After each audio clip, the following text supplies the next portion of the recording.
एक समय की बात है, एक दूर के राज्य में एक राजा और रानी रहते थे जो हर तरह से बुद्धिमान थे। वे निष्पक्षता से शासन करते थे और उनके दिल में प्यार था।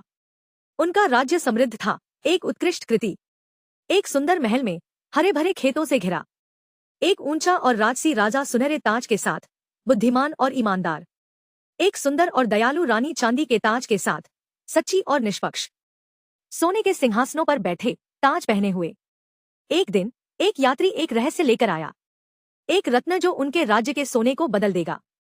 यात्री ने कहा, यह रत्न इच्छाएं पूरी कर सकता है, लेकिन केवल अगर राजा या रानी सच्चे शब्द बोलते हैं।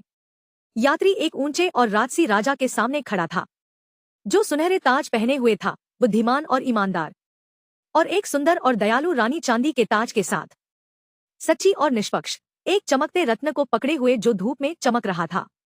रानी ने कहा, मैं पहले कोशिश करूंगी, मेरे पास छिपाने के लिए कुछ नहीं है।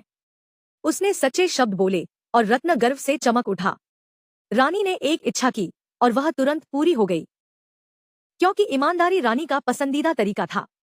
एक सुंदर और दयालु रानी चांदी के ताज के साथ, सच्ची और निष्पक्ष, एक सुंदर बाग में खड़ी थी, रत्न को ऊंचा पकड़े हुए रंगीन फूलों के बीच। अब राजा की बारी थी, लेकिन वह डर गया था, क्योंकि उसने एक झूठ बोला था और नहीं चाहता था कि वह फंस जाए। लेकिन राजा जानता था कि ईमानदारी सही बात है, इसलिए उसने अपना झूठ स्वीकार किया और रत्न की शक्ति बढ़ गई।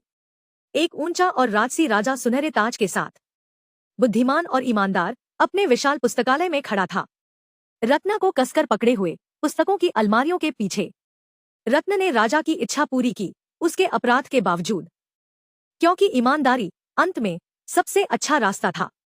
अपने दिलों में सच्चाई के साथ राजा और रानी ने नेतृत्व किया, एक ईमानदारी का राज्य जहां झूठ का कोई स्थान नहीं था।